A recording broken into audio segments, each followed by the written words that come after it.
But here's a strategy I'm curious about whether what you guys think about. So Trae Young's, you were just mentioning about his ability to pass, Right.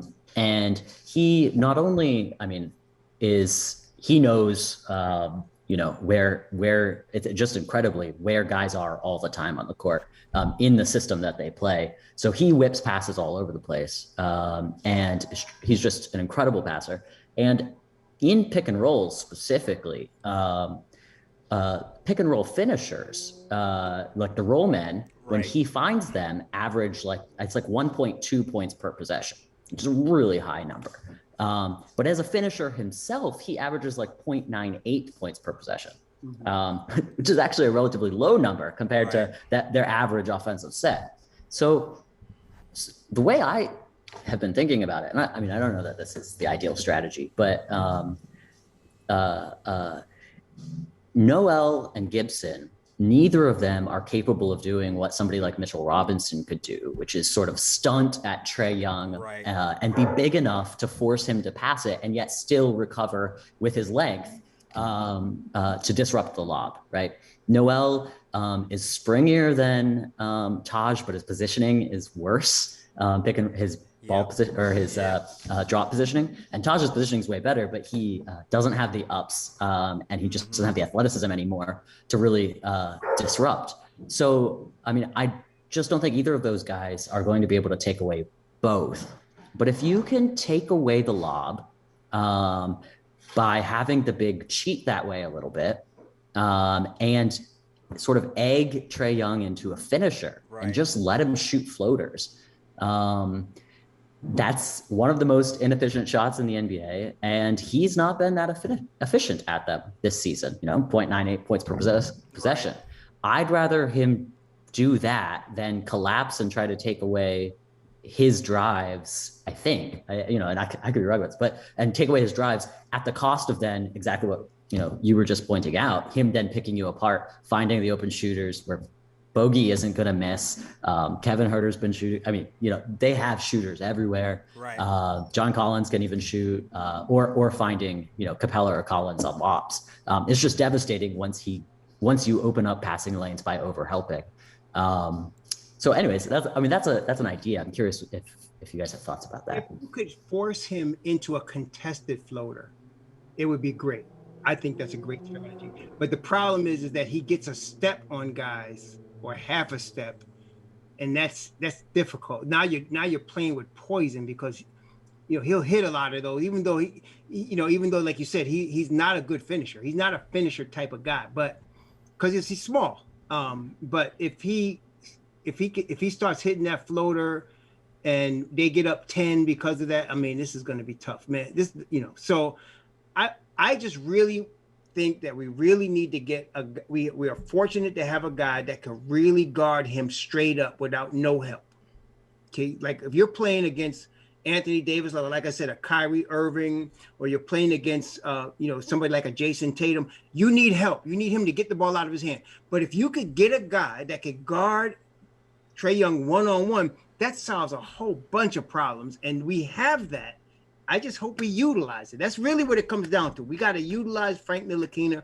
He can guard Trae Young with no help. He doesn't need anybody to help him double Trae Young. He can guard him 94 feet and drive him crazy for wherever time Trae Young. And that's what I'm saying. That's like cutting the head off the snake. So and that's what I'm saying. To me, that's the key to the series. If we can neutralize Trae Young, we're going to win this series pretty handily. Because like you said, Dallas, John Collins can shoot the rock. Yeah. Bogdanovich can shoot Yeah. the rock. That's something to They struggle with. got some shooters, man, and they're bringing back the kid they got from Virginia. What's that kid's name? DeAndre Hunter. Yeah, DeAndre Hunter. He's coming back. Herter can shoot the ball. These guys can all shoot, man. They surrounded Trae with shooters, and then they got the lob threat with Capella. I mean, obviously. So if you can take away Trae Young's ability to get in the lane and make him be a jump shooter, a contested jump shooter, we can win this game. We could win this series pretty easily. But if you're going to get him on the foul line for 20 times and you're going to get them in the bonus with 7 minutes left in the quarter, it's going to be difficult. It's going to be Yeah. very. And I'll say this, like if Frank is not in the game, I wouldn't be opposed to trying I guess, more of a drop coverage. But I still will kind of stunt just a tad, even if the intention is just to cover the lob. Just because if you're looking at the film of Noel trying to guard Capella and his long arms, it's not pretty.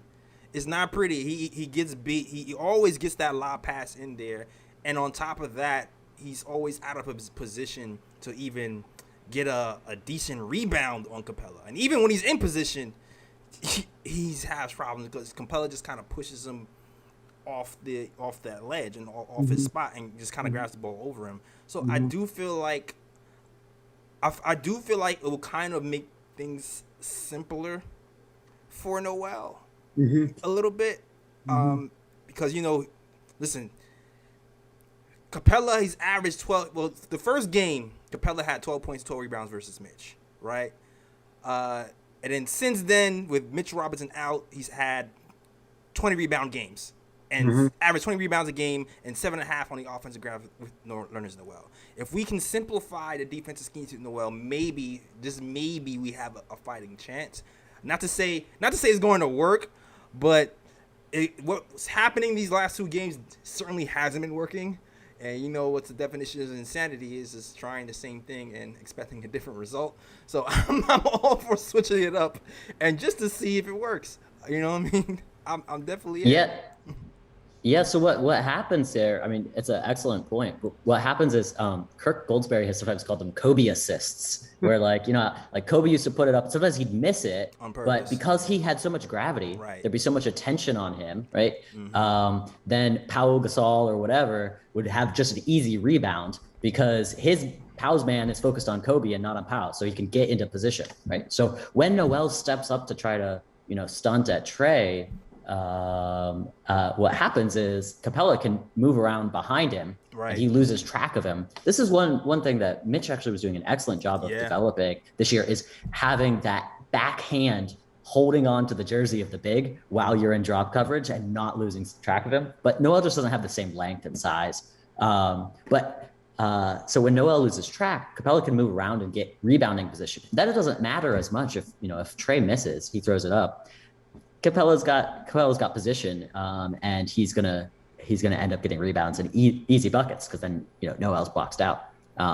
So yeah, it's definitely, and we just don't have anybody with real size. Yeah, we don't have anybody anybody with real size to deal with it until Mitch comes back.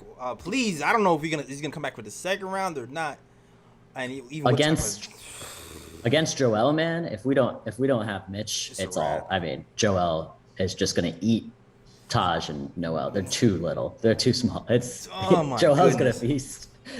Oh, he's definitely gonna feast. That's gonna be. But Really tough matchup for us without Mitchell Robinson. Yeah, man. Mitch Robinson makes things a lot easier for us, man. A lot easier for us, man.